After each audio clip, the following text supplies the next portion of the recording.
Šis ir Huawei P Smart Pro budžeta klases viedtelefons. Šajā video paskatīsimies, cik tieši tas ir smart. Čau, čau, čau! Un šeit neviens cits kā konzumera Lauris Pēteris Āboliņš. Huawei P Smart Pro principā ir garīgais pēctecis diezgan populārajiem P Smart Z budžeta klases selfiju telefonam. Tas principā lielos vilcienos ir tieši tāds pats kā P Smart Z, bet ar uzlabotu kameru. Bet par visu pēc kārtas. Tātad, kas šim ir iekšā? Tā procesors ir tieši tāds pats Kirin 710F, kā bija priekštecim, tā atmiņa ir 128 GB, kas nu jau faktiski ir tāds minimālais lielums, kuru liek iekšā visi telefonu ražotāji. Standartā tam ir iekšā Android 9 operētāja sistēma, un tam ir 6,59 colu IPS LCD displejs. Tā svars ir aptuveni 206 grami, un iekšā ir normāla 4000 mAh baterija, kura ļauj tam darboties vidēji gandrīz 2 dienas pie normāla režīma. Atkal jau ar normālu režīmu es domāju sociālie tīkli, Spotify, YouTube, paspēlēt kādu vieglāku spēlīti, tur nezinu, Candy Crush vai kaut ko tam līdzīgu, jo smagākas spēlītes uz šī spēlēt būs diezgan kaitinoši, ja telefons vienkārši nevilks līdzi. Redz, tā vājais procesors ir izlaists 2018. gadā, un šī telefona mērķis ir nevis pierādīt, ka tas ir superspējīgs, bet gan pievilināt pircējus ar kamerām, kuras atšķirībā no štruntīgajām P Smart Z kamerām šajā telefonā ir tīri normāls. Priekš budžeta klases vispār es teiktu, ka pat labas. Galvenā kamera nu jau ir 48 megapikseļu wide, papildināta ar 8 megapikseļu ultrawide un 2 megapikseļu dziļuma kameru, kurai diafragma iet pat līdz 2,4. Galvenā kamera filmē tikai 1080 izšķirtspējā līdz 60 kadriem sekundē un 4K nefilmē vispār. Selfija kamera nav mainījusies, un tā ir 16 megapikseļu kamera.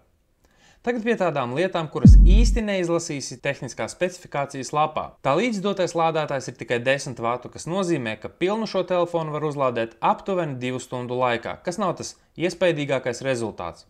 Tā selfiju kamera manī tomēr rada zināmas bažas, cik ilgi tā dzīvos, jo jau tagad es varu to nedaudz pakustināt. It kā tā ievelkoties iekšā, kad iekšējais žiroskops sajūt, ka ir kritiens, tomēr nu nezinu. Man šķiet diezgan sketčī. Lai telefonu padarītu tādu tīru un glītu, ekrāns ir pilnīgi bez jebkādiem izcirtumiem. Un pirksta nospiedumu lasītājs arī vairs nav aizmugurē, bet iestrādāts sānos novietotajā pogā. Krāsa telefonam ir pietiekami jauneklīga, lai tas būtu interesants jauniešiem. Palielais ekrāns nav nekās tur baigais Gorilla Glass, tāpēc uzlīmētā plēvīte nodara. Līdz telefonam gan tiek dots atkal šāds te briesmīgs caurspīdīgais svarciņš, kurš gan ar laiku būs tieši šādā te krāsā. Ir bišķi starpība vai ne? Bet tas ir, lai pasargātu telefonu, tāpēc atkal jāizvēlas skaistums vai drošība. Te jau sanāk, ka abus nevar dabūt vienā. Telefonam vēl joprojām ir austiņu izeja. Bet nu, ja jau tie paši Huawei Earbuds ir kļuvuši diezgan pieejami cenas ziņā, tad tā noteikti būs labāka opcija par šīm te līdzdotajām austiņām. Paša telefona lietošana nebija nekāda izcili pārsteidzošā. Parasts telefons. Fotobilžu uzņemšana pierasti ērta, vienīgi pāris lietas, ko novēroju, ir, ka portreta foto nevar uzņemt ar 12 vai 48 megapikseļiem, bet gan maksimālā izšķirtspēja ir 8 megapikseļi. Parastu foto gan var uztaisīt 48 megapikseļos, bet pats Huawei iestatījumos saka, ka rekomendētie ir 12 megapikseļi. Video nevar uzņemt ar stabilizāciju, kas ir kaut kas, ko konkurenti gan spēj. Šajā gadījumā es runāju par Samsung Galaxy A51, arī budžeta klases telefonu.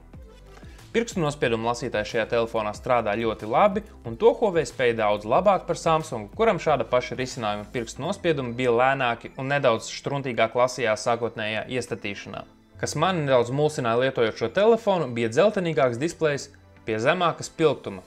It kā gan manam P20, gan šim bija uzlikt vienādi uzstādījumi zilās gaismas samazināšanai, tomēr pie šī momenta es īsti nevarēju līdz galam pierast. Kas noteikti nav mazsvarīgi, ir tas, ka šim telefonam vēl ir visas Google aplikācijas.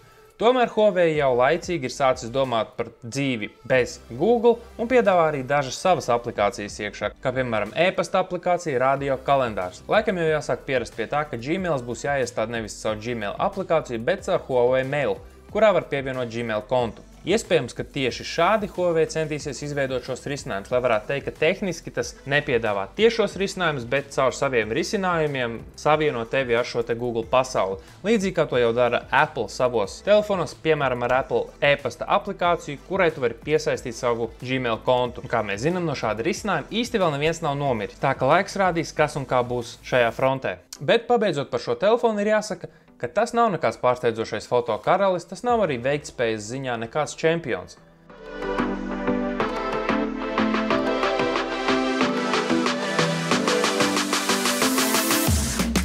Tas tiešām visā visumā ir budžeta klases fotogrāfija telefons ar mehāniski izbīdāmu kameru un pilnu ekrānu bez kaut kādiem izcirtumiem vai pārlieku biezām malām. Ja tevi tāds uzrunā, tad gatavo savus aptuveni 320 eiro un dodies pie Bites to iegādāties. Un jā, pie Bites, tāpēc, ka pie citiem operatoriem es īstenībā neatradu telefonu sarakstā šo te modeli. Un jā, ar to arī video ir noslēdzies. Paldies, ka noskatījies šo te apskatu par šo Huawei P Smart Pro viedtelefonu. Atgādināšu, mans mērķis ir 2000 kanālu abonenti šajā gadā, tāpēc, ja tu vēl esi starp tiem 80% mana kanāla skatītāji, kas nav abonējuši kanālu, nospiež šo te abonēt pogu un pievienojies pulkam, noskaties kādu no YouTube ieteiktiem video un uz tikšanos nākamajos video. Atā!